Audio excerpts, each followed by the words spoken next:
la unidad tocoquirúrgica, ¿no? En dilatantes, por ejemplo, hay que aprender a examinar pacientes, ¿ya? Y eso es lo más importante, examinar, revisar a la paciente mediante las técnicas de exploración que me han enseñado, ¿no? Desde la anamnesis y el examen físico, que no va a cambiar, ¿no? En la metodología, pero sí con algunas connotaciones especiales, ¿no? Que hay que tomar en cuenta frente a una embarazada. El mayor problema de la historia clínica es que escribimos muy poco.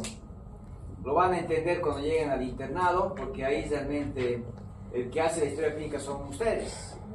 Y cuando te revisan y ven deficiencias en el escrito, te van sancionando, ¿no? Hay mucho castigo hacia el interno. Eso lo van a ver en los hospitales, pues van sancionando con horas, van sancionando con fines de semana, lo que hace que sea mucho más pesado, ¿no? La rotación. Dado que las historias clínicas, ¿no? Cuando hemos ido aprendiendo, les ha costado seguramente, ¿no?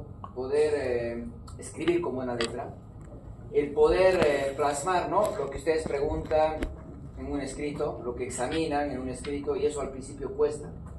Después seguramente han ido agarrando el tino, ya están en una etapa que saben hacer historias clínicas, asumo que saben todas esas historias clínicas.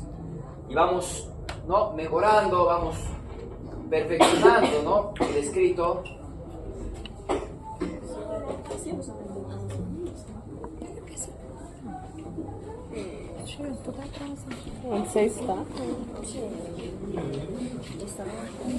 Vamos perfeccionando el escrito haciendo día a día las historias clínicas. Y eso es lo que tenemos que considerar. La historia clínica básicamente no tiene la misma estructura, con algunas variantes de acuerdo a la especialidad. En Cochabamba y en Bolivia no hay un modelo único de historia clínica. Sería bueno, ¿no? Tener un patrón, tener un modelo. Cierren la puerta siempre al ingresar, por favor. Sería bueno tener un modelo, un patrón, ¿no es cierto?, cuando elaboramos una historia clínica. Sin embargo, no hay. Por lo cual, seguramente cuando he ido a un hospital, encuentro diferencias en el otro y un tanto diferente también en el otro, ¿no? Por tanto, hay que acomodarse en cada centro donde vamos rotando. Pero básicamente, la estructura es la misma. Siempre empezamos con la fecha, la hora, siempre escribimos, ¿no es cierto?, de acuerdo a la estructura, los datos estadísticos, la fuente de la historia y confianza que merece la misma, el motivo de consulta, ¿no?, la enfermedad actual, y no va a cambiar ello. Sin embargo, cuando llegamos a la enfermedad actual, aquí la mayoría, ¿no es cierto?, de las descripciones son muy básicas, son muy sintéticas. Nos vamos olvidando las características que debe reunir una enfermedad actual. ¿Qué características debe tener una enfermedad actual? Cronología, siempre la cronología. Primero, describir lo que empezó a tener, ¿no?, al principio, cómo ha ido cambiando los síntomas y qué es lo que tiene actualmente. Y eso es lo que cuesta al principio, describir de manera cronológica todos los síntomas, los signos que el paciente me va relatando. Y también ahí va otro aspecto, describir sus características. El dolor es uno de los síntomas, ¿no?, que lo vamos a ver con mucha frecuencia, no solamente en la especialidad de obstetricia. Y ahí recordar, ¿no es cierto?, el mnemotécnico de Galicia, puesto que tienen que describir, ¿no es cierto?, el dolor con el detalle que corresponde para poder orientar hacia un posible cuadro clínico, ¿no?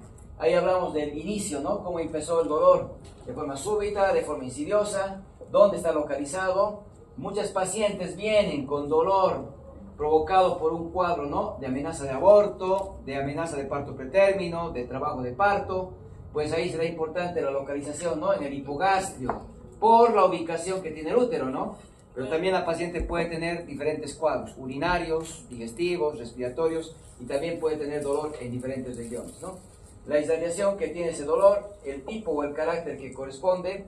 Generalmente la contracción del útero, al ser una víscera hueca, va a tener un carácter de tipo cólico, de tipo espasmódico, ¿no es cierto? Muchos van tratando de tipo retortijón. Dependiendo cómo ustedes quieran expresarlo, no se olviden, es una víscera hueca y esa va a ser la característica del dolor cuando se origina, ¿no?, por las contracciones uterinas. La intensidad, hay diferentes analogías, ¿no? Puede haber la escala de EVA, puede haber la escala verbal, ¿no es cierto?, donde igualmente podemos hacer mención, ¿no?, del 0 al 10, o en la escala de EVA donde vemos, ¿no?, gráficos para mostrar a la paciente y vaya orientándonos, ¿no?, a qué intensidad más o menos la paciente interpreta o percibe que es su dolor, ¿no? Bueno, eso lo van viendo, qué factores aumentan, qué factores atenúan, eso es lo básico que hay que recordar aquí. El tema básicamente, pues aquí va en relación a qué. No se olviden, la historia clínica es un documento médico legal. Ya ustedes entran al internado, ya están a un paso de ser, ¿no? Nuestros colegas ya tienen que empezar a asumir la responsabilidad que vamos a tener, ¿no? Una vez egresados. La responsabilidad legal frente a la atención de un paciente. Entonces, eso es bien importante, escribir, ¿no es cierto?, características. No usar abreviaturas de manera arbitraria, no borrones, no tachaduras. Bueno, todo ello simplemente pues recordarles, porque eso lo han ido viendo etapa en etapa y lo van a seguir viendo en el hospital esta rotación, y al año cuando sean internos lo mismo. Todos los días hay que hacer historias, ¿no? Sin embargo, aquí vamos haciendo un ejemplo, ¿no? Que vamos relatando el cuadro clínico de la paciente, en este caso un dolor abdominal, con las características que hemos ido haciendo mención, ¿ya? Haciendo mención, y que pues una vez descrito el cuadro clínico, en obstetricia estamos acostumbrados a pedirles que ustedes, ¿no?, siempre escriban si es que la paciente está o no embarazada. Puesto que muchas veces nos remitimos solamente al cuadro. El paciente refiere dolor abdominal, en hipogastrio, espasmódico, irradiado de región lumbosacra, de moderada intensidad, van describiendo todo ello, acompañado de sangrado, ¿no?, rojo rutilante, en escasa cantidad, a través de los genitales, describimos, pero eso puede tener hasta un cuadro de dismenorrea.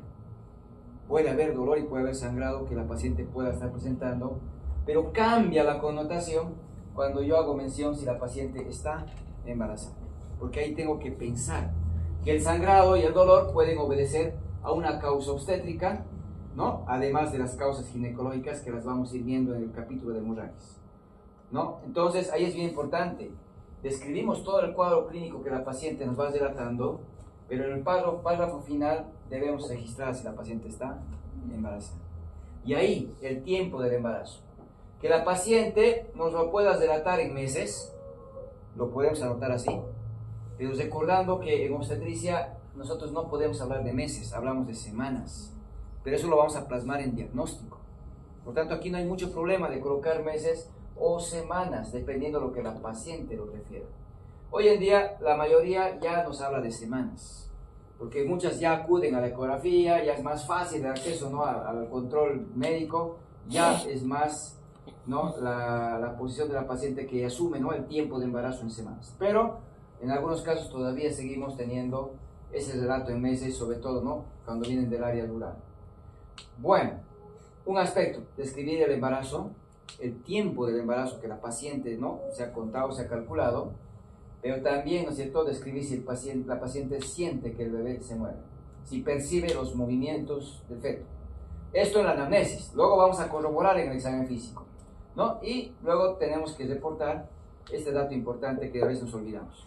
Si ha hecho controles, cuántos controles hizo y dónde los hizo. Simplemente como un dato más, puesto que seguramente a la hora de pedir la documentación, ¿no?, cuando llega a la consulta o a la emergencia, es pedir el carnet de controles.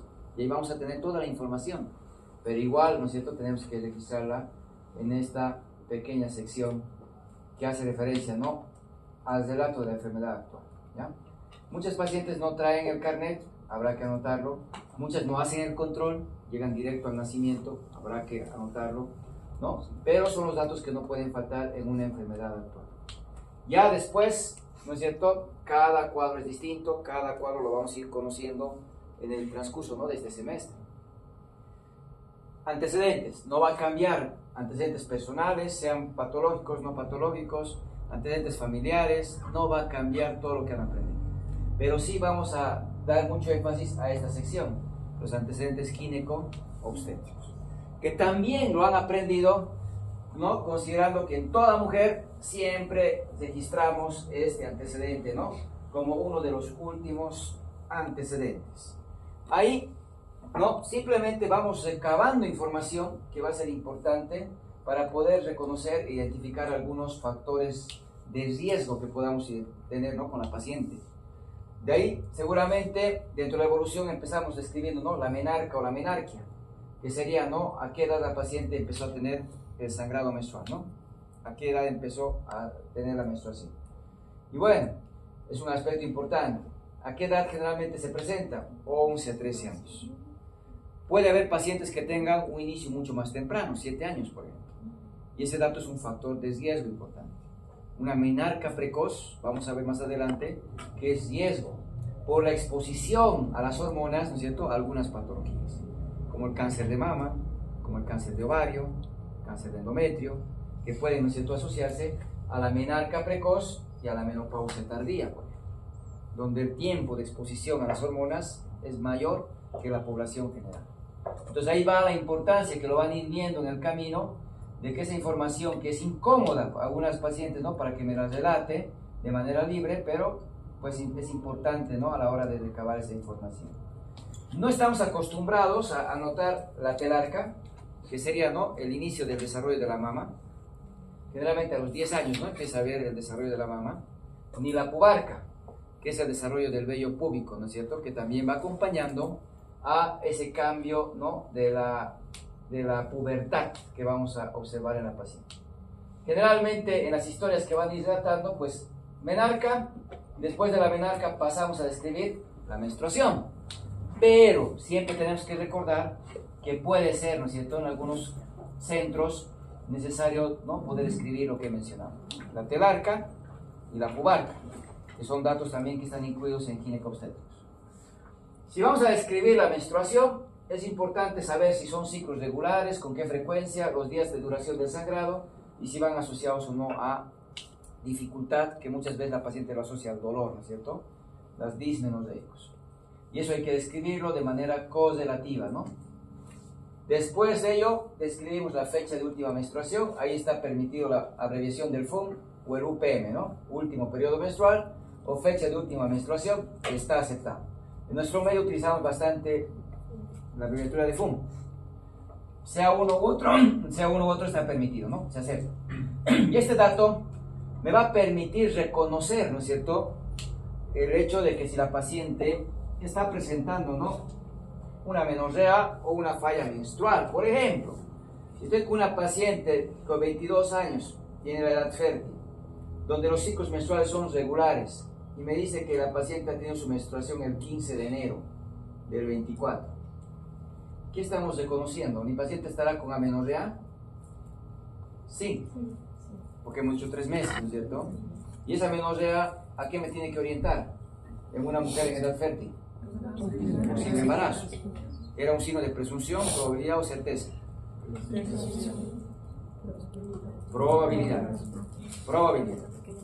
Probabilidad. Si se recuerdan, dijimos, ¿no?, amenorrea, signos vulvovaginales, ¿no?, y signos uterinos.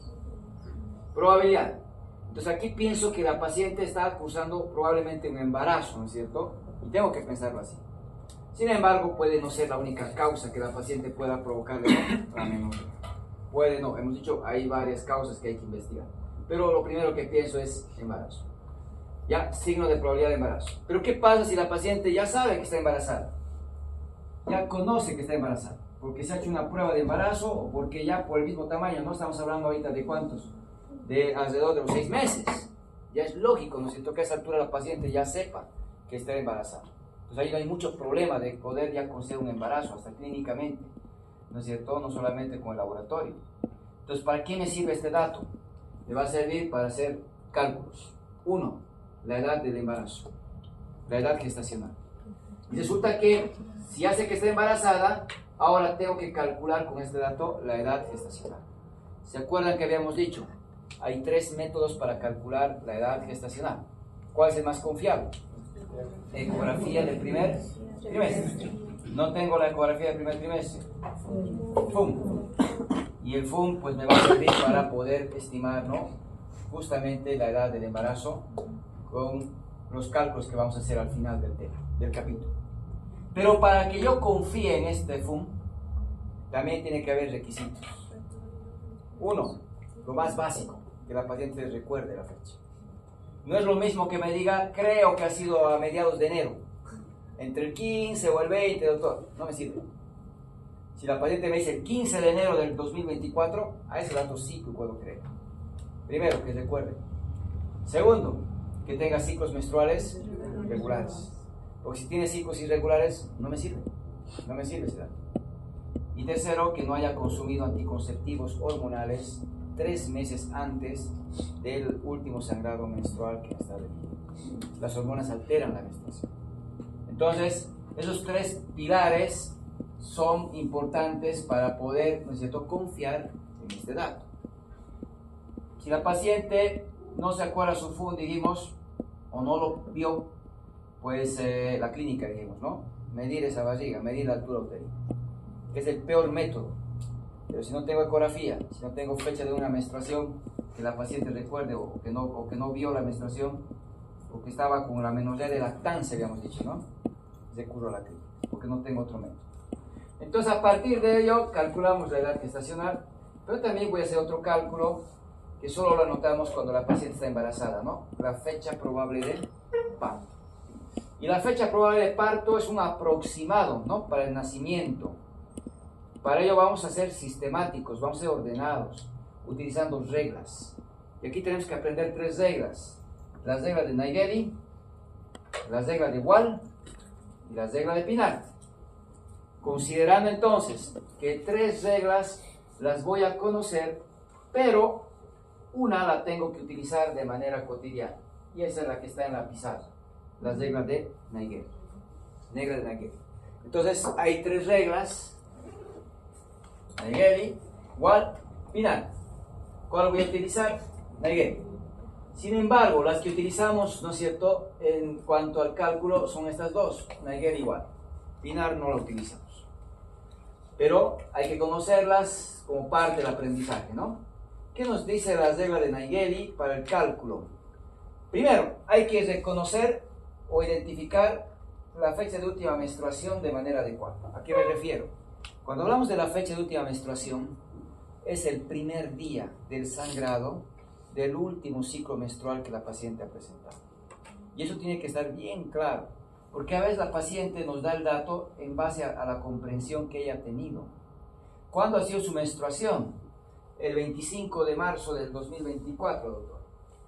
Muy bien, 25 de marzo. ¿El 25 de marzo ha comenzado el sangrado o ha terminado? Ha terminado.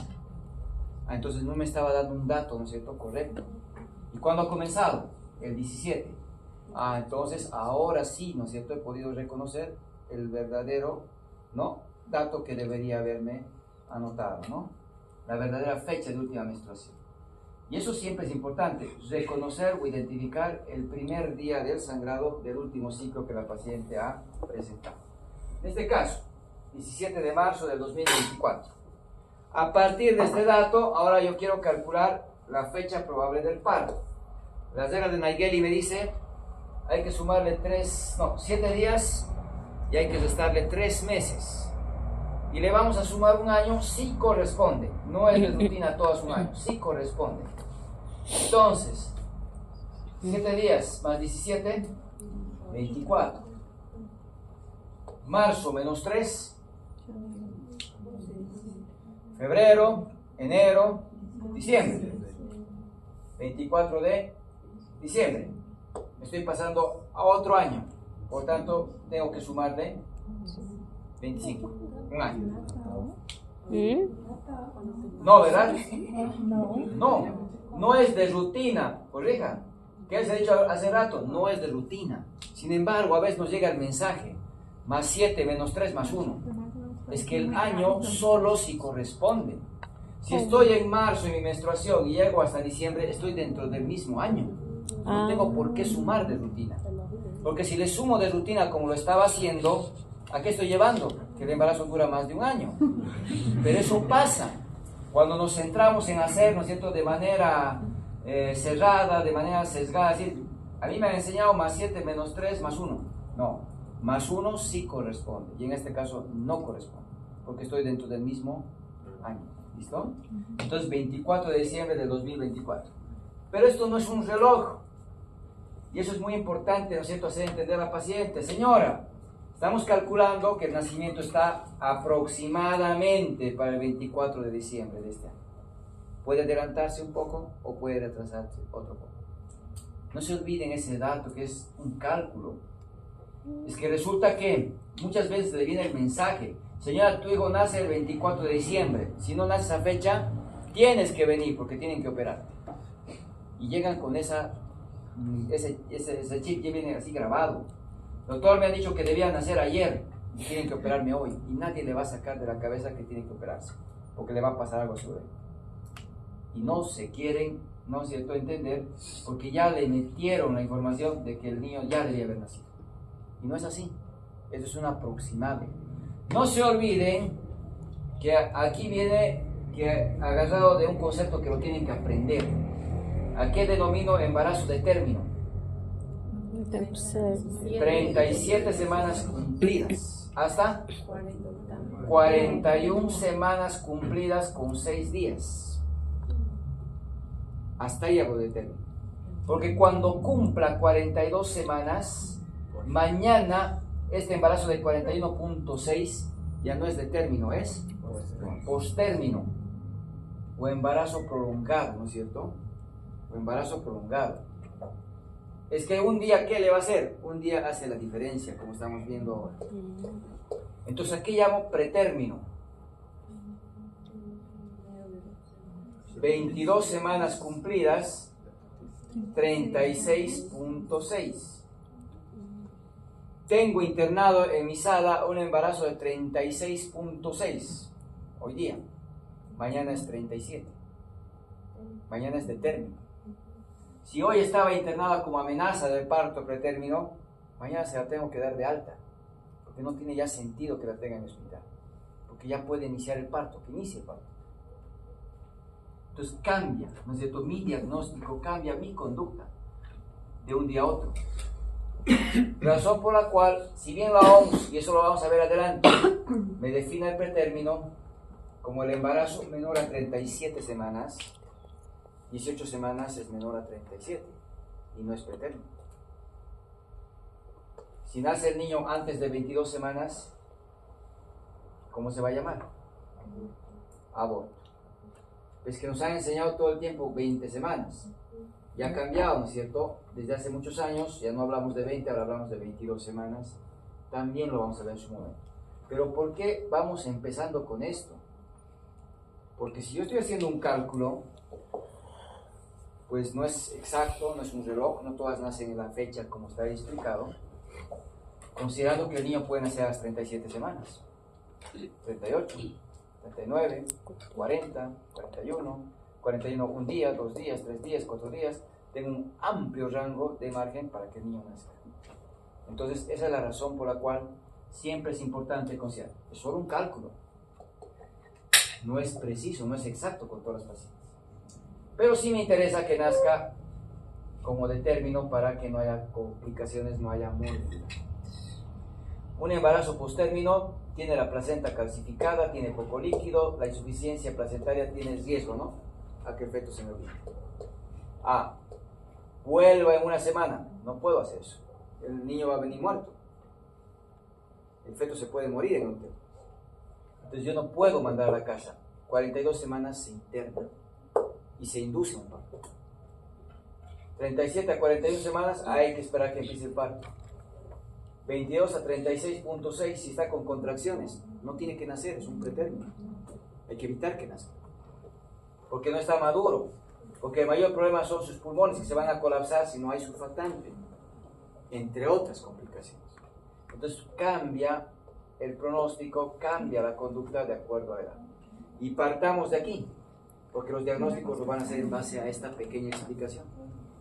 Porque ahí empieza ahora el razonamiento que van a utilizar ustedes al calcular. Porque si me equivoco en el cálculo, ya me equivoco en el diagnóstico, ya me equivoco en las conductas. Y esto es lo básico que tienen que aprender de esta clase. A calcular el tiempo de embarazo y a clasificar el embarazo en pretérmino, detérmino o postérmino, ¿no? Como hemos mencionado. Entonces es tan fácil la fecha probable de parto, porque si yo les pregunto, una paciente que tiene su FUM, por ejemplo, el 3 de diciembre del 2023, ¿cuándo sería su fecha probable de parto? 10, 12, 9, ¿de cuándo? 11, 10, Septiembre 24, ¿no? Ahí sí corresponde. Entonces es fácil, ¿no? Sumar 7 es de estar 3, eso hay que hacerlo cada día. Porque el momento que haga se van a habituar. ¿no? Se van a habituar y eso lo vamos a hacer en los casos clínicos. Lo que tienen que hacer, un primer ejercicio es esto, calcular la fecha probable de parto. Pero aquí vamos a encontrar que no todo es tan fácil, porque ahora cuando me toca una fecha de menstruación al final del mes, ya vamos a encontrar algo de dificultad. ¿Por qué? Porque si yo agarro y digo 25 más 7, ¿cuánto es? 30. 32. Pero ningún mes tiene 32 días. Y ahí tengo que recordar que marzo, ¿cuántos días tiene? 31. 31, ¿cierto? Marzo tiene 31. Ah, pero si me olvido cuántos días, ¿no es cierto?, tiene cada mes, cierro mi puño, ¿no? Y puedo contar en la mano. Porque donde caiga un nudillo, voy a tomar en cuenta que son 31. Si está en medio, o es 30, o en el caso de febrero, que puede ser 28 o 29, dependiendo. Considerando que cierro mi puño, en el índice empiezo enero. ¿Cuántos días tiene entonces? 31. Febrero, que es la excepción, ¿no? Que está en medio, debía tener 30, pero tiene 29 este año, ¿no? Marzo, 31. Abril, 30. Mayo, 31. junio, 30. julio, 31. agosto, 90. 31. Está en nudillo, 31. Ah, julio 31, agosto, que están juntitos, tienen 31. Están en el nudillo. Septiembre, 30. Octubre, 31. noviembre, diciembre, 31. Bueno. O simplemente me aprendo, ¿cierto? Pues, pero es que no hay mucha dificultad, ¿no? Cuando estamos en el hospital, porque agarro mi calendario y lo reviso. Y el celular tiene todo. Tiene todo. Ah, en el examen no tienen celular. Me van a calcular con su puño en el examen. Porque no entran apuntes, porque no entran celulares más que una calculadora simple, ¿no? No voy a aceptar ningún otro tipo de elemento, ¿ya?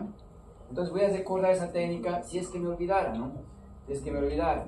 Entonces, como marzo tiene 31, 32 menos 31, me queda 1. Ya anotamos el 1. Pero este 1 me está indicando que no es marzo, me he pasado otro mes. Y ahí viene lo que tengo que corregir en esta fecha, porque ahora ya no es marzo, ahora es abril. Y al que le tengo que restar los 3, ya no es a marzo, es abril. Abril. Entonces, 4 menos 3, 1, ¿no? ¿De qué año? 25, ¿no? Enero.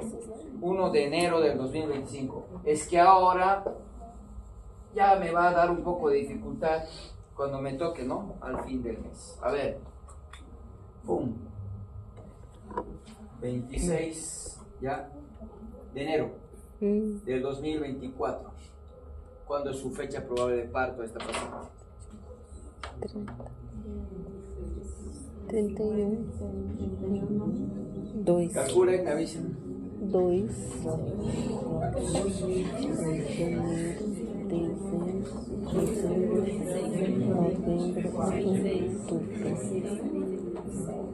No es tan rápido, ¿no? Setembro. ¿Te acaba de decir? ¿2? Setembro. É setembro. Não, setembro. Sim. ¿Septiembre? Sim. ¿Septiembre?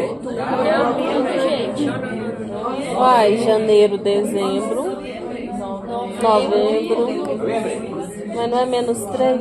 ¿Ves? Janeiro, 4. Janeiro, dezembro. 2024. Mas não é novembro. No es 25, es 24, ¿no? Sim, 24. Não é novembro. Não, é outubro. Vamos. Não é 11. Não é 11, doutor. ¿Cuándo es? 10. 10. No se nieguen, con calma. Só que ali não é 1 mais, gente, foi Ya. pra 2. 26 más 7. Não, é Então, 26 más 7. É 2 mesmo. não. 33. Sim. Ya. Enero, ¿cuántos días tiene? 31. 33 menos 31. 2, ¿no? 2. Está muy bien. 2. Ya no es enero, ahora es É isso que eu tô falando. febrero. É isso que eu tava A falando. febrero hay que restarle 3. Enero, Janeiro, Diciembre. dezembro e outubro. Noviembre. Novembro. Se han equivocado por un mes. Ya. Hace Morreu. rato les he dicho que un día es suficiente para que le acabe. Fevereiro, janeiro. Entonces, no se olviden, cuando los llegue al final del mes van a tener algo de dificultad. Lo que tienen que hacer así paso a paso. Paso a paso. Porque el resto es fácil, ¿cierto? E El resto es fácil. ele vai pôr na prova. Último para acabar. Último para acabar. A ver, el 27 de marzo del 24. Fecha qual é a parte? Deixa eu ver, 29, 30, 31, 31, 03? 2, 3. Ali foi para 4. Abril, março, fevereiro.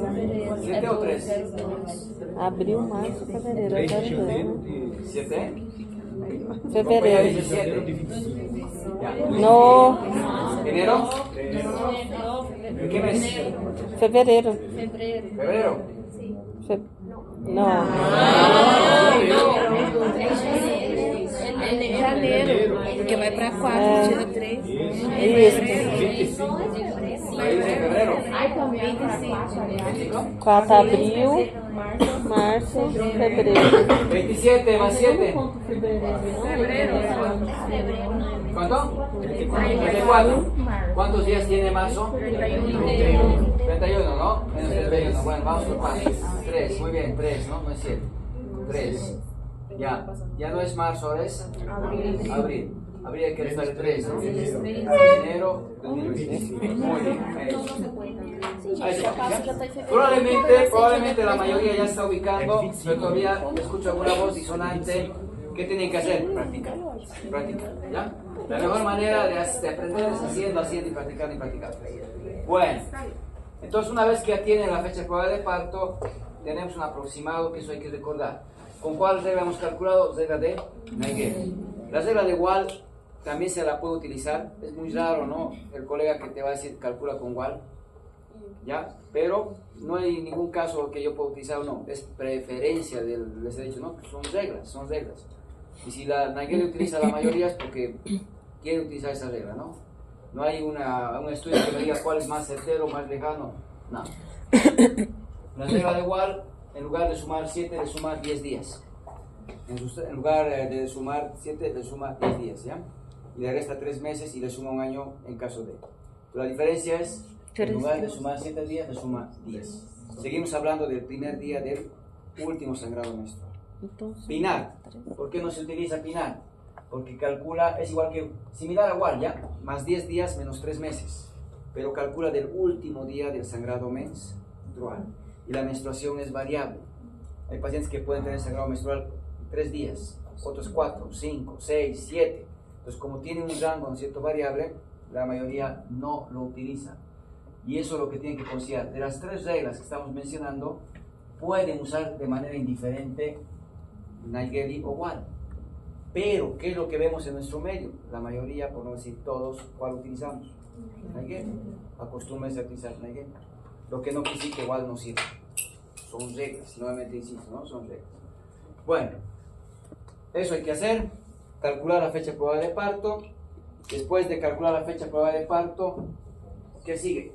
Vamos a ver el inicio de la vida sexual activa, ¿no? El IPSA. Es que solo si está embarazada la fecha probable de parto, si no, no.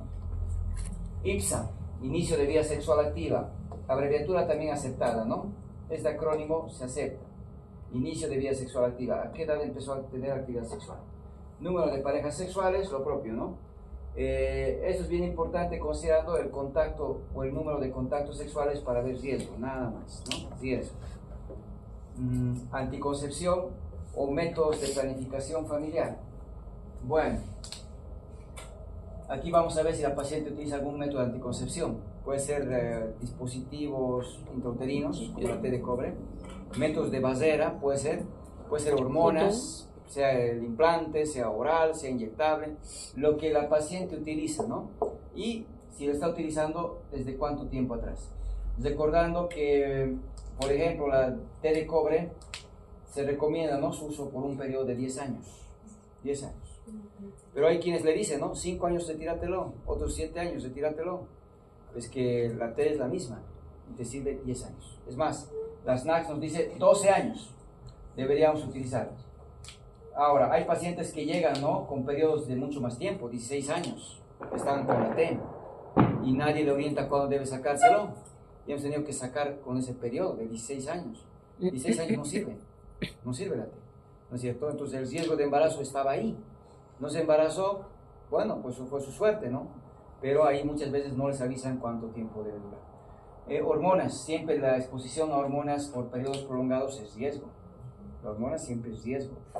Afecta mama, afecta ovario, afecta endometrio y no se recomienda usar periodos prolongados. Lo vamos a ver en su momento. Para eso me sirve. Si estoy con una paciente que es usuaria de Depo-Provera por 10 años, quiere seguir usando Depo-Provera, probablemente no sea lo más recomendable. Probablemente no. Entonces, la selección o la decisión es de la pareja en cuanto a los métodos. Yo no le puedo obligar, pero ¿qué obligación tengo? Orientarles. ¿Ya? Aquí vamos a anotar qué método está utilizando. Información obstétrica. Esto sí me interesa, porque no se olviden, esto es antecedente. Tengo una paciente nulípara. ¿Qué significa nulípara? Que no ha tenido parto vaginal.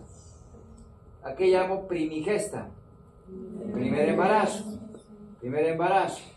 Ya muchas veces van a escuchar denominaciones, ¿no?, como segundigesta. ¿Qué es una segundigesta? Segundo embarazo, ¿cierto? Que muchos ya a partir del segundo consideran, ¿no?, multigesta, por ejemplo.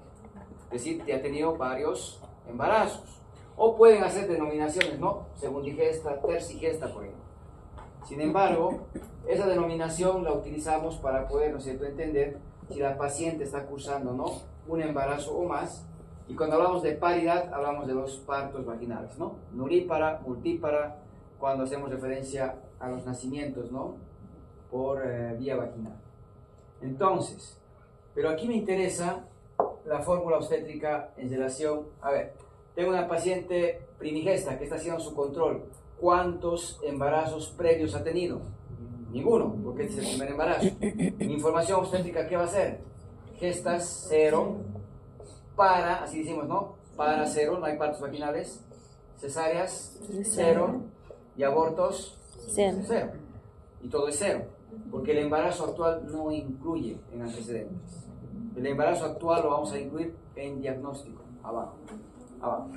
Tengo una paciente segundigesta que ya tuvo un parto vaginal. Gestas 1, partos 1. El segundo embarazo no entra aquí, porque el segundo embarazo es actual, no es antecedente. El actual lo voy a incluir en diagnóstico. En el diagnóstico no va a ser gestas 1, va a ser gestas 2. Pero no se olviden, antecedente es previo a este embarazo que ahorita estamos tratando, ¿ya? Vamos a notar si la paciente tiene flujos vaginales frecuentes, cuando se ha hecho su último Papa Nicolau. ¿Qué es el Papa Nicolau? Es un estudio citológico para la detección precoz del cáncer cérvico-uterino.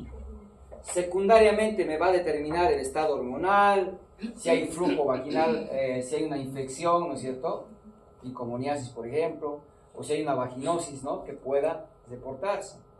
Pero no es el objetivo principal. Su objetivo principal es, ¿no?, detectar lesiones premalignas, que lo vamos a ver en su momento, los LIES, las lesiones intraepiteliales, o bien el inicio de un cáncer, ¿no es cierto?, el cáncer in situ, por ejemplo, donde todavía podemos tomar conductas, ¿no?, de tipo curativo, ¿no? Bueno, eso es lo que vamos a ir reportando. Sin embargo, pues ahí vienen los cálculos que hay que hacer. La edad gestacional lo estoy dejando para el final, porque aquí ya empezamos a calcular el tiempo de embarazo, como el FUM hemos dicho, ¿no? Eso. Revisión por sistemas, no hay más que mencionar. En el hospital todos son sistemas, ¿no? Sin embargo, sabemos que pues no hay un sistema cardiovascular, es aparato. No hay un sistema respiratorio, es aparato. Pero básicamente en el hospital colocamos, ¿no?, sistema, todo. No vamos a entrar en detalle.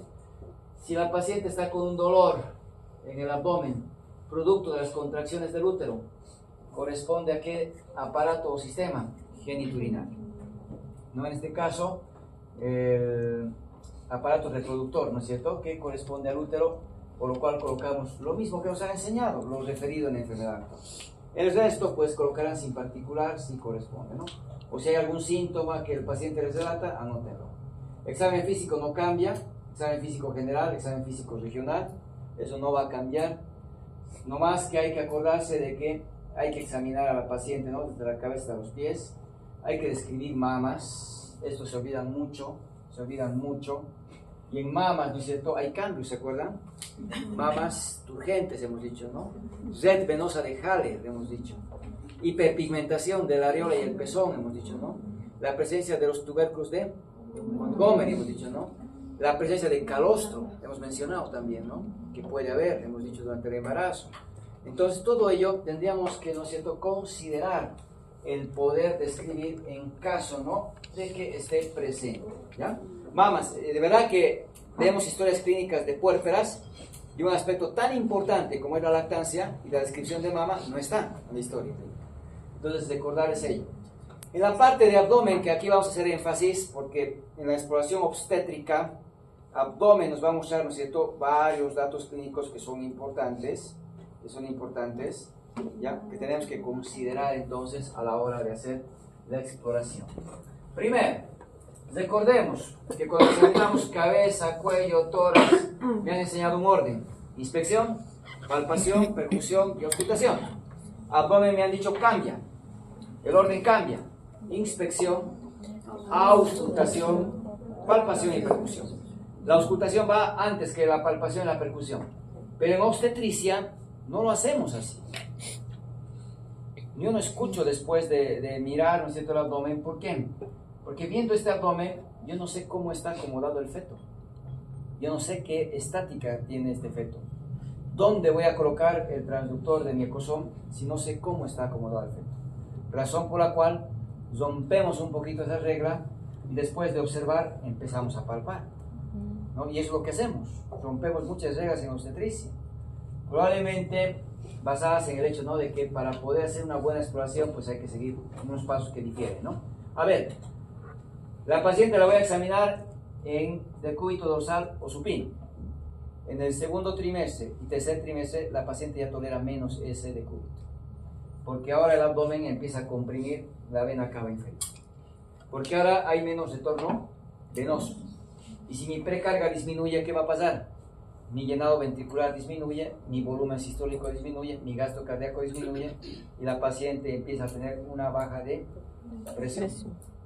Empieza a tener una baja de presión. Esa baja de presión repercute en el flujo de sangre a los diferentes tejidos, no solamente al sistema nervioso de ella, no solo a su corazón, riñón, también a la placenta, también al feto. Y la paciente ya tolera menos el decúbito. Pero no por eso, ¿no es cierto?, le voy a examinar en otra posición. Lo tengo que hacer recordando eso, porque no debo demorarme mucho tiempo, sino el necesario para explorar. Considerando que, ¿no es cierto?, el tener en esta posición, sobre todo en el último trimestre, ¿ya?, y a partir del segundo en realidad, ya hay repercusión, ¿no es cierto?, en la compresión de la vena cava. Bueno, es un aspecto importante. Otro, vamos a medir la altura uterina siempre cuando el útero está relajado, ¿ya?, no en contracción, como recomendaciones. Vamos a cubrir la paciente siempre, ¿no?, la región genital con sabanillas, no las tengamos descubiertas. Y eso van a ver, en los hospitales las tenemos descubiertas, realmente. Y eso ustedes tienen que ver, ¿no es cierto?, de cubrir con la sabanilla, colaborar para siempre respetar el pudor y no exponerla de manera innecesaria, ¿no es cierto?, durante la exploración. Entonces, subiremos la bata, colocaremos la sabanilla y a examinar ese abdomen. A la inspección, ¿qué estamos observando? ¿Cómo está ese abdomen? Globoso. Está distendido, como quieran describir. La mayoría dice, no, globoso. ¿Por qué está globoso? Porque el útero está creciendo. Abdomen globoso a expensas de útero grávido, ¿no es cierto? Y ahí si la paciente tiene tejido graso redundante, pues lo propio, ¿no? Y tejido celular subcutáneo, ¿no?, o tejido graso. Pero bueno, ahí tendríamos que ver la presencia de las estrías. Las estrías son muy comunes en las pacientes que están teniendo por primera vez su embarazo, las primigestas. Estrías que son rojo vivo, lo van a ver rojo, como estamos viendo en la imagen. Porque las pacientes que ya tuvieron un embarazo anterior también tienen estrías, pero esas estrías adquieren un color más nacarado, ¿no es cierto? Más claro. Entonces es muy marcado en las primigestas, por esa distensión brusca que provoca en la piel, ¿no es cierto? Cuando la piel no se humedece, cuando pues se estira de manera súbita por el crecimiento del útero, van a haber estas estrías, ¿ya? Entonces, si hay cicatrices, porque si yo veo una cicatriz en el hipogasio, tipo transversal, tipo Pfannenstiel, por ejemplo, o ha tenido cesárea, o ha tenido cirugía, ¿no? Pélvica, puede ser del ovario, pero ha habido alguna cirugía que me interesa saber cuál, ¿no es cierto? Y eso es importante, saber, revisar. ¿Cuántas pacientes ni le vemos la cicatriz y resulta que había tenido 2 cesáreas y no la recortamos, no la registramos porque no la visualizamos o no le dimos la importancia, ¿no?, de escribir la cicatriz? Hay que describir todo eso. La inspección. Después de la inspección vamos a medir la altura uterina. Como estamos observando, ¿no es cierto?, el médico, ¿dónde está parado? Al lado derecho de su paciente. Ahí empieza la exploración, ¿no es cierto? Sujetamos con el dedo índice, ¿no es cierto?, la cinta métrica.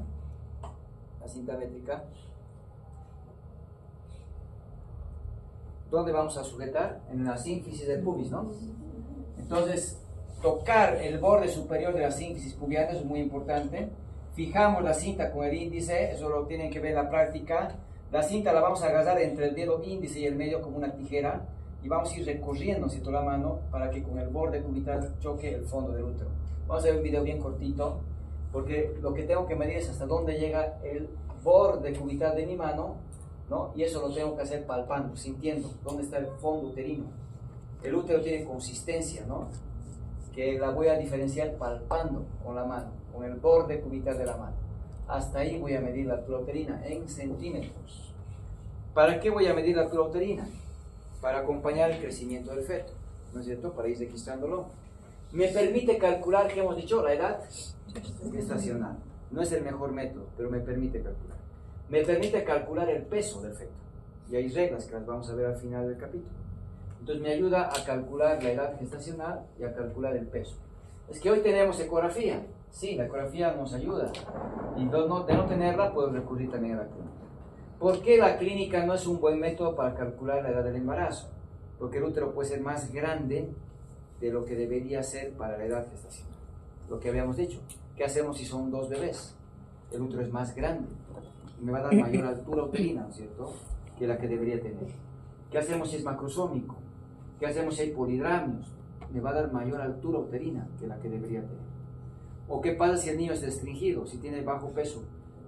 Me va a dar menos, ¿no es cierto? Si el feto se ha vomitado, está muerto, no va a crecer, igual me va a dar menos. Entonces todo eso hace que haya sesgos, por lo cual no es un método recomendado, ¿no?, salvo no haya otra opción. Hay varias formas de poder calcular con la altura uterina.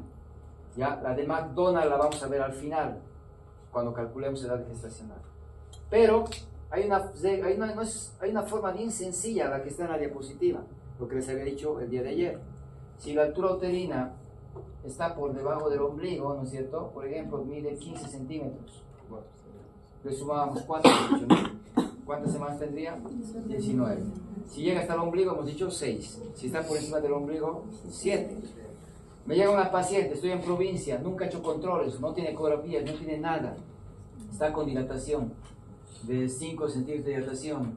En lo que he medido la altura uterina, mi paciente tiene 28 centímetros. ¿Cuántas semanas tiene por clínica? ¿Cuánto? 28 más 28. ¿Cuánto? ¿26? No. ¿28 más 7? 35 semanas. 35 semanas. De término, pretérmino, postérmino. Pretérmino. Voy a atender un pretérmino en primer nivel en mi centro de salud en la posta donde estoy haciendo mi servicio social. No, el pretérmino tiene que nacer en neonatología. Si es un segundo nivel que tiene neonatología, ahí. Si es un tercer nivel, ahí. No pueden hacer de donde no haya neonatólogo. Entonces, ¿qué tengo que hacer? La mejor incubadora es el útero, dice. No voy a esperar a que nazca y luego referir. Se refiere con la mamá, el niño en útero. En útero, no pueden hacer. Entonces, me equivoqué. porque había sido un niño desnutrido que no ha crecido. No importa, era lo que tú tenías, la clínica. Para vos era pretérmino, porque le calculaste 35 semanas. Cumpliste ya. Que nazca de término, qué bien por el niño. Qué bueno por el niño. Pero tú lo enviaste, porque corresponde. Porque si tú no lo enviabas y nacía pretérmino, ahí sí vas a tener problemas. Porque si te daba el tiempo para referir y no lo haces, ahí sí vas a tener problemas. Porque te van a meter a auditoría. Y ahí van a ver, ¿no es cierto?, que sí podías haberlo enviado. Entonces, no tengo otra opción, calculo de esta manera, ¿no es cierto? Y es un método que es bastante sencillo para poder hacerlo, ¿no? Más 4, más 6, más 7, ¿no? Eso lo tenemos que hacer. Y bueno, palpando al feto, ¿qué vamos a sentir, no es cierto? Las diferentes partes, y eso hay que acostumbrarse. Porque si yo toco la cabeza, ¿no? Si yo toco la cabeza, ¿cómo será sentir la cabeza? Superficie pequeña, dura, regular y reducible, no se puede ser más pequeño, ¿no? Y que cuando le vamos sacudiendo de un lado a otro lado, va a golpear mis dedos. Decimos que pelotea, a eso llamamos pelotear. Porque cuando lo movemos la cabecita de un lado a otro, voy a sentir cómo golpea mis dedos. Y eso es lo que llamamos el peloteo. ¿Cómo será el polo pélvico? Todo lo contrario. Es un polo blando, es un polo grande, es un polo irregular, es un polo reducible. Porque si le aprieto se vuelve pequeño y que no pelotea. Entonces son totalmente distintos. ¿Cómo voy a sentir la espalda del feto? Superficie dura, regular, convexa, ¿no es cierto? O ligeramente plana. Pero es muy distinto que tocar las partes fetales, que aquí son irregulares, ¿no? Hay partes duras, hay partes blandas, pues es irregular. Entonces eso tenemos que aprender a palpar para reconocer cómo está acomodado el feto, y a eso se refiere cuando hablamos de estática fetal. ¿Ya? ¿Cómo está acomodado el feto dentro del útero? ¿Y cómo voy a saber la estática fetal? Mediante las maniobras de Leopold. ¿Para qué más voy a palpar? Para saber si son dos fetos o es uno solo. Porque si encuentro dos superficies pequeñas, duras, regulares y reducibles que pelotean, pues tiene que haber dos cabezas, ¿no es cierto?, ahí en el abdomen. Y tengo que asumir que son dos fetos. Por tanto, no puede haber, ¿no es cierto?, la misma parte fetal en dos sitios distintos. Asumo que son dos bebés. ¿Ya? Entonces, vamos a ver eso en gemelar. Número de fetos, hay que ver cómo está acomodado estática fetal. Y luego palpando vamos a ver, ¿no es cierto?, si hay movimientos del feto, si el feto patea, si el feto se mueve, ¿ya? Y finalmente la dinámica uterina. Hay que sentir si el útero se pone duro, ¿no?, si se contrae.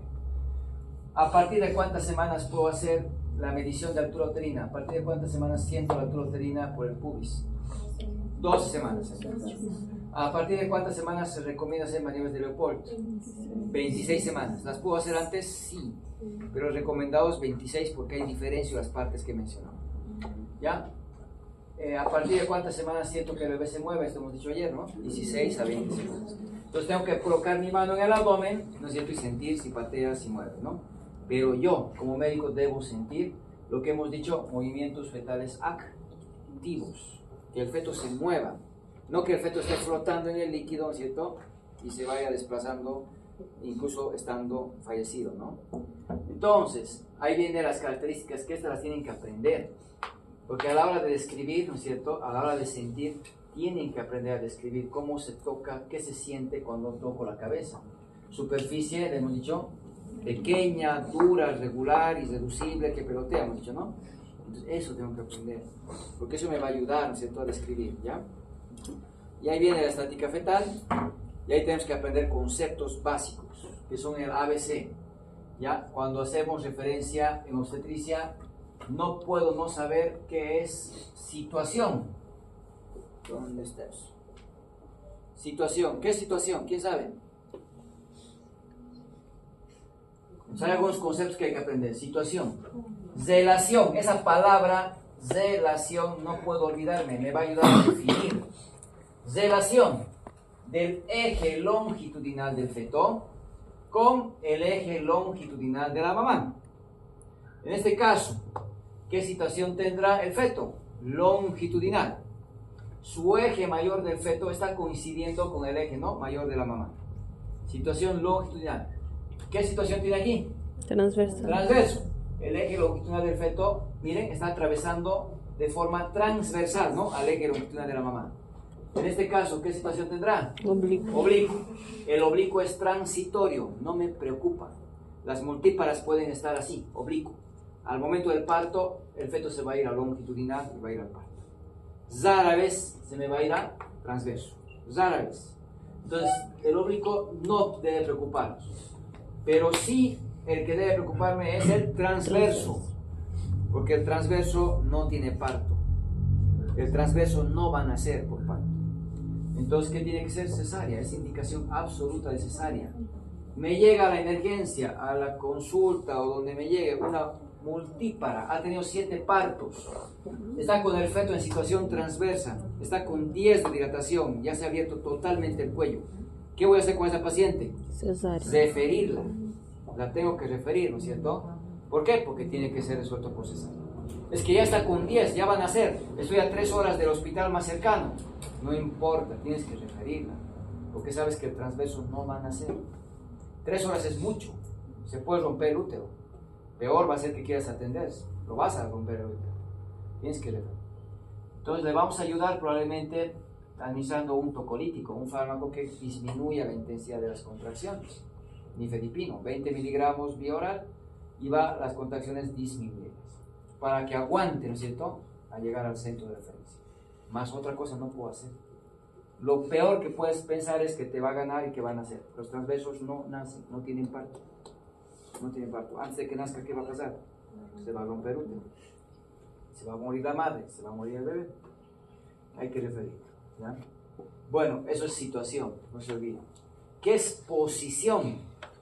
Relación del dorso fetal, su espalda, ¿no?, con uno de los hemiabdómenes maternos.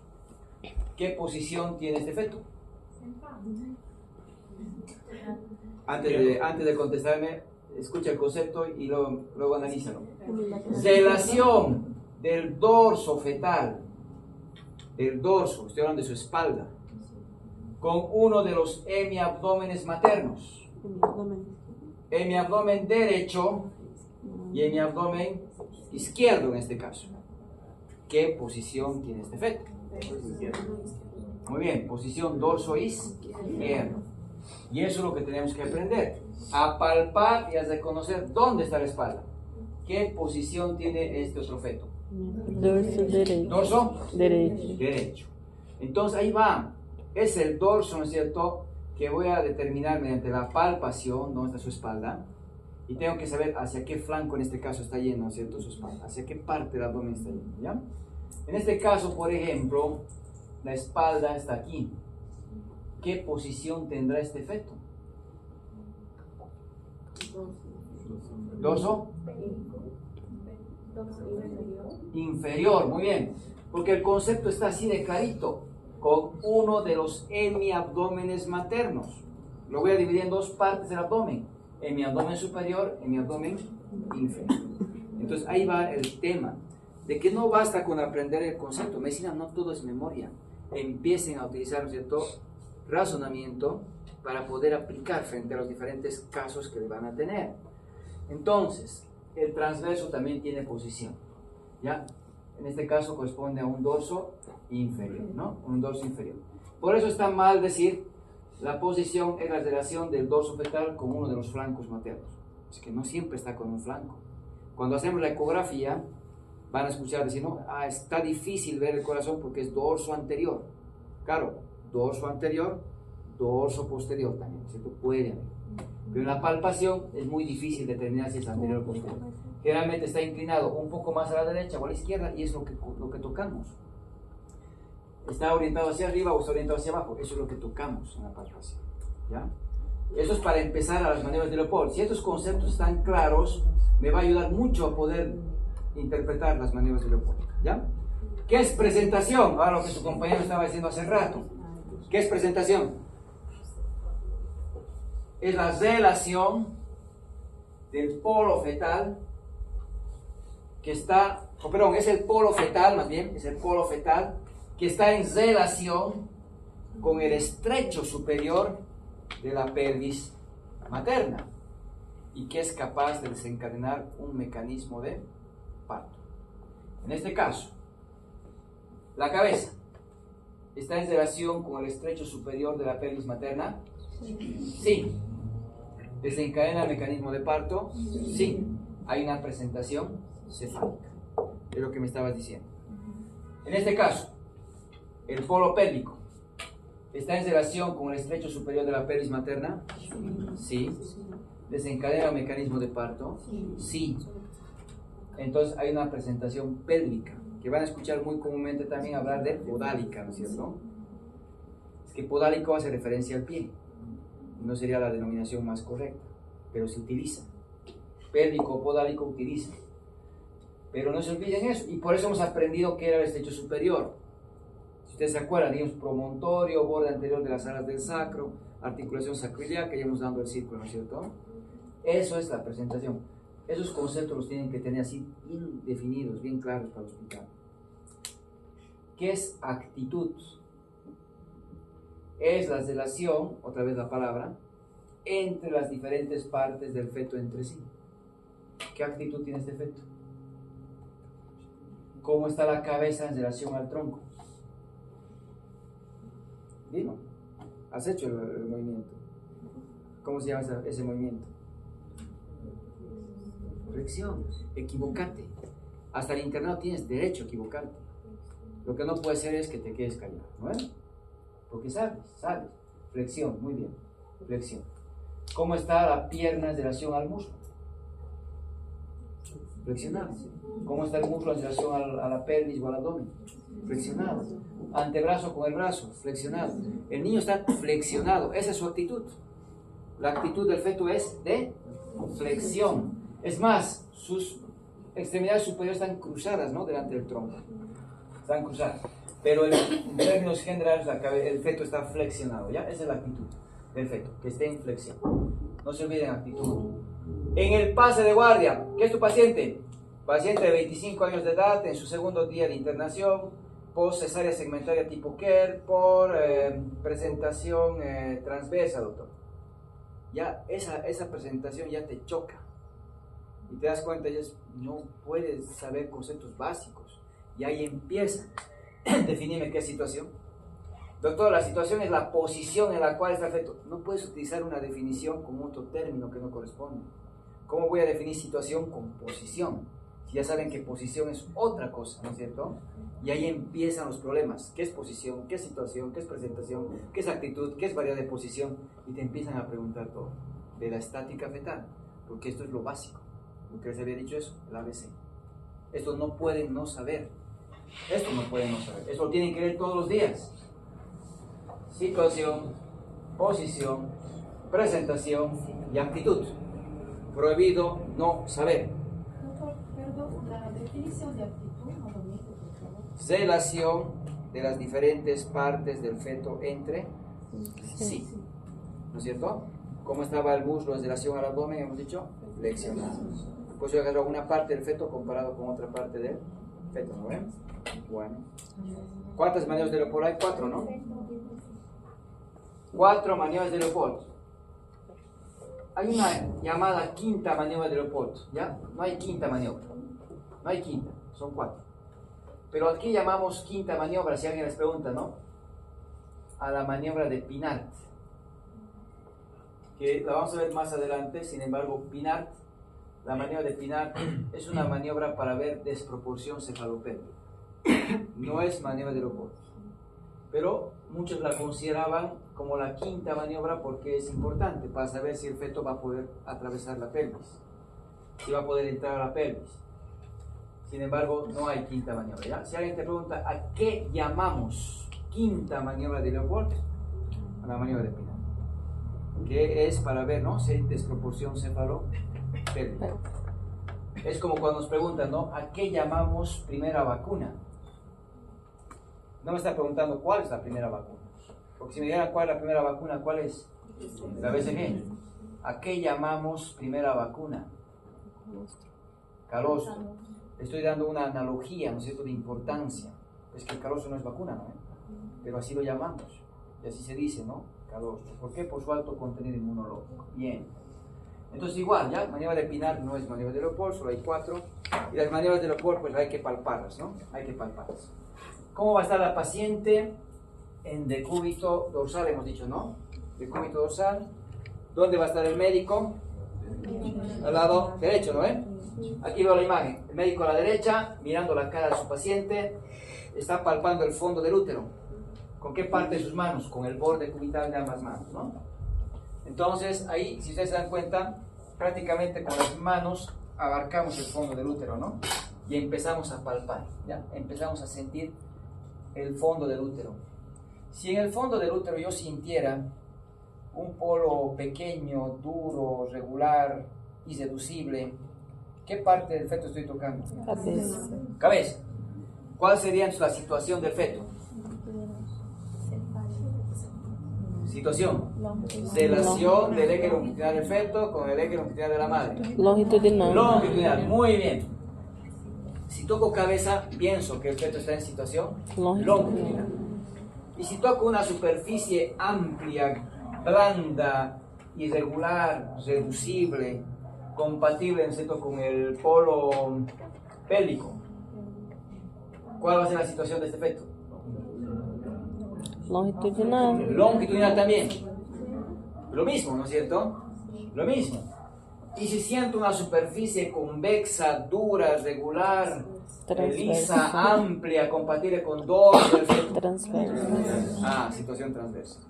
Entonces, la primera maniobra es una palpación bimanual del fondo uterino, ¿no es cierto? Que me ayuda a determinar ¿qué cosa? La situación. La situación. ¿Ya? Me ayuda a determinar la situación. Eso es bien importante. Después de palpar, ¿no es cierto? Después de palpar el fondo del útero, seguimos al lado derecho. ¿Qué vamos a hacer? Recoger las manos, ¿no? Flanco izquierdo, flanco derecho. Una mano fija y la otra mano empiezo a palpar. Vamos a ver un video cortito ahí. Palpar. Luego esta mano fija y la otra mano palpa. Nunca las dos manos al mismo tiempo. Hacer las dos manos, no. Primero una mano y luego otra mano. Es como cuando examinamos tiroides, ¿no? Primero palpamos un lóbulo y luego el otro, para que sea más fácil. Entonces, imagínense que en el lado derecho encuentro una superficie convexa, lisa, dura, regular, compatible con dorso del feto. Y en el flanco izquierdo, superficie irregular, porque hay partes duras, blandas, igual. ¿Qué posición tiene ese feto? Dorso derecho, ¿no? Eso hay que buscar dónde está la espalda, ¿ya? ¿Dónde está la espalda? Tercera maniobra, ¿cómo está la mano? Como una pinza, ¿no? El pulgar por un lado y el resto de mis dedos por otro lado, ¿no? ¿Dónde está apretando? Encima de la sínfisis del pubis, ¿no? Si, miren, con esa pinza, la superficie está entrando en la mano, ¿qué significa? Que es pequeña.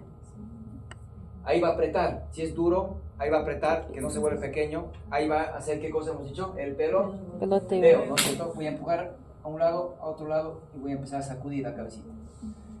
Duele. A la paciente le duele, le incomoda. Hay que hacerlo sutilmente, pero hay que hacerlo. Porque si no diagnosticas un pélvico, le vas a dar parto al pélvico y vas a tener problemas. Si es cefálico, tienes que darle parto vaginal. Entonces no se olviden. La tercera maniobra es una palpación monomanual a nivel de, por encima de la sínfisis del pubis, para determinar ¿qué cosa? Presentación. Muy bien. Eso es lo que queremos, determinar la presentación. Para eso eran los conceptos. Ahora, sigo al lado derecho. Ya no miro la cara de mi paciente, ahora miro los pies, ¿no? ¿Y qué estamos haciendo? Fíjense, los dedos, las manos están empujando, ¿no? Hacia abajo, hacia la pelvis, tratando que los pulpejos de los dedos se hundan hacia la pelvis, ¿ya? Hacia la pelvis. Esto lo vamos a ver en el video bien sutilmente. ¿Por qué? Si estuviera aquí la cabeza arriba, ¿los dedos van a chocar con algo? No. Y se van a hundir en la piel, ¿ya? Hacia la pelvis, se van a hundir. Y decimos, la presentación está móvil, está libre, ¿no es cierto? Está alta. Porque los dedos no encuentran obstáculo y se hunden ligeramente los pulpejos hacia la pelvis, ¿ya?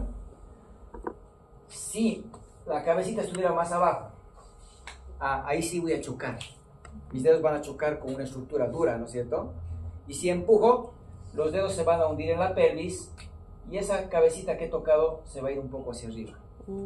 Que sí que la cabeza solo estaba apoyada en la pelvis. Decimos insinuado, insinuado. Pero ¿qué pasa cuando la cabeza ha entrado dentro de la pelvis? Está dentro del estrecho superior. Mis dedos van a chocar con algo duro, ¿no es cierto? Van a chocar, van a sentir algo duro. ¿Le va a dejar que se hundan en la pelvis? No, porque no se va a mover, no se va a ir arriba, porque ya está dentro. Y ahí voy a sentir, ¿no es cierto?, que está ocupado y no voy a poder deprimir mis dedos hacia la pelvis. Y ahí decimos que la presentación está encajada. Móvil, insinuado, encajado. Por eso decimos grado de encajamiento, ¿no? La cuarta maniobra, ¿qué ayuda a determinar? Grado de encajamiento. A ver, ¿qué situación tiene este feto? Longitudinal. ¿Qué posición tiene este feto? Dorso izquierdo. ¿Qué presentación tiene el feto? Cefálico. Por la orientación, seguramente me imagino que pelvis, que está encajado, ¿no es cierto? Presentación. Y así es como la manera como presentamos. Abdomen globoso a expensas de útero grávido. Altura uterina, pónganse, de 28 centímetros. Se palpa feto. Voy a seguir el orden de las maniobras de Leopold. En situación longitudinal, posición dorso izquierdo, presentación cefálica fija o cefálica encajada. Sigo el orden de las maniobras de Leopold cuando presento pacientes. ¿Ya? Eso es lo que hay que hacer. Una vez que ya sabes que está así el feto, su espalda está aquí, ¿no es cierto? Y ahí va el bebé, su cabeza aquí abajo. Ahora me toca escuchar el corazón. ¿Dónde voy a escuchar el corazón? Donde está el hombro anterior. No me importa si es derecho o izquierdo, el hombro que está hacia arriba, ¿no es cierto? El hombro que está hacia adelante, ¿ya? En este caso, ahí. A ver, para eso he palpado. Entonces, ¿dónde voy a colocar el transductor? ¿Dónde está su espalda? Si era dorso izquierdo, al lado izquierdo. Si era dorso derecho, al lado derecho. Uno. Segundo, si es cefálico, ¿dónde está el hombro? Debajo del ombligo. Y si fuera pélvico, arriba del ombligo. Entonces, ahí yo tengo que estimar. En este caso, ¿dónde voy a escuchar el corazón? Al lado del izquierdo, debajo del ombligo. Muchas veces les decimos, trace una línea imaginaria, ¿no es cierto? Desde el ombligo a la espina ilíaca anterior superior, un punto medio, coloque el gel y agarre, ¿no? Y coloque el transductor. Pero lo que yo tengo que hacer es palpar y sentir, ¿no es cierto? Y sentir y tratar de determinar, ¿no es cierto?, la estática sin equivocarme, porque no es fácil. Hay abdomenes que son bien tensos y cuesta, hay abdomenes que son bien facilitos de palpar, otros no. Si es obesa es muy difícil, si es nulípara el abdomen está tenso, es difícil. Cada paciente es difícil, distinta, ¿ya? Pero hay que hacerlo, ¿no? Aquí, por ejemplo, longitudinal, dorso derecho, cefálico. ¿Dónde voy a escuchar? Lado derecho y debajo del ombligo. Lo que había dicho, una línea imaginaria, ombligo, espina ilíaca, al centro, más o menos corresponde a su hombro, ¿no? Y ahí coloco el gel y ahí coloco el transductor. Y ahí voy a escuchar el corazón. Dime. Esse transdutor vai ter um sonido. Como eu distingo o sonido do batimento do sonido do líquido amniótico? El líquido amniótico no suena para empezar. Pero acabaremos de explicarlo, ¿eh? El sonido es como el galope de un caballo. Es como el galope de un caballo. Cuando es flujo vascular, sopla. Sopla. Es difícil que yo aquí les muestre porque no tengo bebé. Eso lo tienen que ver en el hospital, ¿no? Sopla. Si es un sonido como el ruido de galope de caballo, eso es, ¿no es cierto? Un sonido seco, decimos. Eso es corazón, ¿ya? Eso tiene que ver cuando sopla, eso es flujo vascular. O es cordón, placenta es difícil, pero te dicen o es placenta. Sobre todo hay que pensar que puede ser cordón, ¿ya? Líquido amniótico no suena, no suena. Entonces, uno, si yo ubico el foco de máxima auscultación, estoy escuchando de manera directa al corazón. ¿Por qué? Porque el corazón conduce, ¿no?, al pulmón que tiene líquido, y el líquido conduce sonido. Del pulmón va al tórax, del tórax va al hombro, y pues ahí me va a ayudar, ¿no?, líquido amniótico, útero, y bueno, me va a ayudar a escuchar. ¿Listo? Ahí coloco, voy a escuchar. Si yo colocara, por ejemplo, en este lado, ¿voy a escuchar corazón?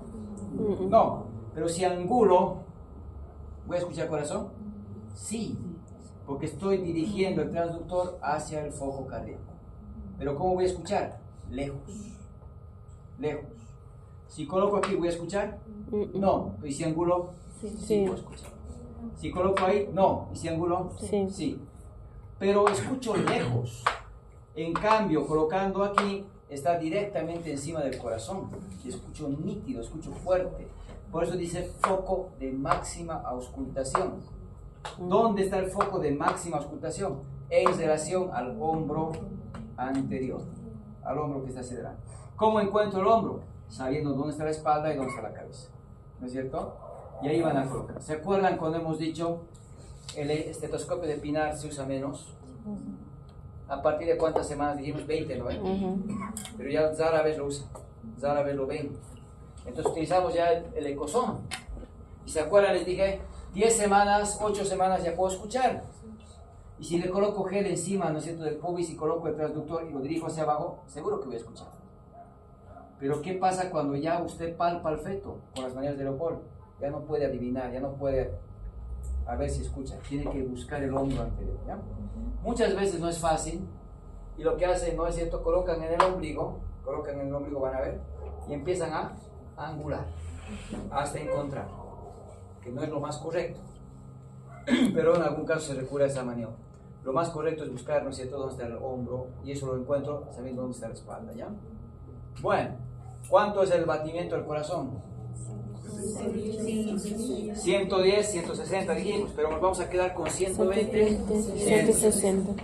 ¿Cuánto es la variabilidad? 6 a 25 latidos. El latido del corazón nunca es una línea, no es lo mismo. Sube, baja, sube, baja, sube, baja, ¿no es cierto? ¿Cuánto tiene que variar? 6 lo mínimo, hemos dicho, ¿no? Máximo 25. Y es lo que habíamos dicho, la variabilidad que llamamos moderada, eso es lo fisiológico, de 6 a 25. Porque si no hay variación, dijimos variabilidad silente, ¿no? Silente o ausente. Si es menos de 6, mínima. Si es más de 25, aumentada o marcada, ¿ya? Entonces lo normal es 6 a 25, eso habíamos dicho. De momento esto olvídense, lo vamos a ver en bienestar fetal. Solamente la variabilidad me interesa en este cuadro. ¿A cuántas semanas se siente que el bebé se mueve? 16 a 20 semanas. Y pues, a ver, ¿cómo está la paciente? El decúbito dorsal, se toca la sínfisis del pubis, con el dedo índice se fija la cinta métrica, la cinta está en la línea media. ¿Cómo vamos a agarrar la cinta métrica? Entre el dedo índice y el medio como una tijera. ¿Cómo está la mano? Perpendicular, ¿no es cierto? No tiene que estar inclinada como estamos viendo en el video, tiene que estar recto, ¿no es cierto? Recto. Hasta donde llega el fondo uterino, medimos en centímetros. Después, ¿qué hacemos? Maniobras de Leopold. Palpación bimanual del fondo uterino, para reconocer, ¿no es cierto? Si es un polo amplio, blando, irregular, ya voy pensando que es el polo pélvico, ¿no? Después, ¿qué hago?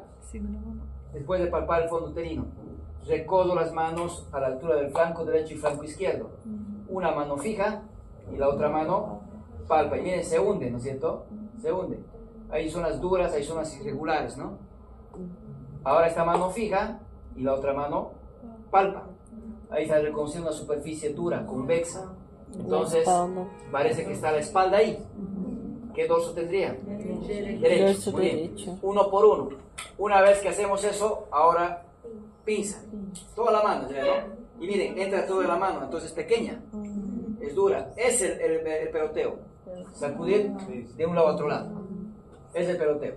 Entonces parece que es cefálico. Ahora, miro los pies. Las manos, fíjense cómo se hunden en la pelvis. Se hunden en la pelvis. Y no tocan nada que esté ahí. ¿Cómo está la presentación? Libre. Porque si se hubiera encajado, mis dedos no se mueven. Entonces, ¿dónde está el corazón? Lado derecho, debajo del ombligo, ¿no es cierto? Debajo del ombligo. Ya achó el corazón. Bueno, no se escucha ahí el audio. ¿Cuánto está la fetocardia? 126. 129. ¿Cuánto tiempo tengo que estar ahí? Un minuto, ¿no? Un minuto para saber cómo varía, cómo va cambiando esa fetocardia. La fetocardia cambia de acuerdo si hay contracciones, si estás relajado el útero también. Después de sentir el corazón del feto, ¿qué hay que hacer? Colocar la mano, ¿no?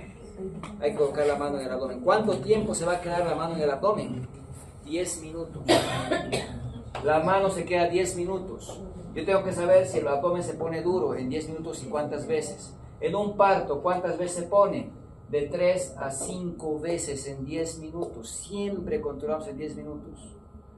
Entonces, un parto normalmente tiene 3, tiene 4, tiene 5 contracciones en 10 minutos. Una vez que se empieza a poner duro, ¿qué hago? Agarro mi reloj y empiezo a controlar cuántos segundos dura la contracción. La dinámica uterina, siempre vamos a registrar, por ejemplo, 3 contracciones. ¿En cuánto tiempo? 10 minutos. Y cuando se pone duro, tengo que controlar cuántos segundos dura. 45 segundos, por ejemplo. Y luego empiezo a estimar la intensidad. Una cruz leve, ¿no? 2 cruces, moderado. 3 cruces, intenso. Cuando es intenso, realmente el abdomen está duro, que no puedo tocar, ¿no es cierto?, al feto. No puedo sentir las partes del feto, porque el abdomen está duro, está tenso. ¿Ya? Y pues la dinámica siempre hay que escribirla así como he anotado. Dinámica uterina, 3 contracciones en 10 minutos de 45 segundos y 3 cruces. ¿Ya? Ese tiempo que está 10 minutos mi mano, puedo sentir, ¿no?, si el feto se mueve, si el feto patea, ¿no? Aprovecho de sentir los movimientos fetales, ¿no es cierto?, movimientos fetales. La frecuencia cardíaca del feto, la voy a controlar en contracción y en relajación, ¿no? Se debe controlar siempre en contracción y en relajación, ¿ya? Siempre. Contracción y relajación. Veremos si sale el audio, si no.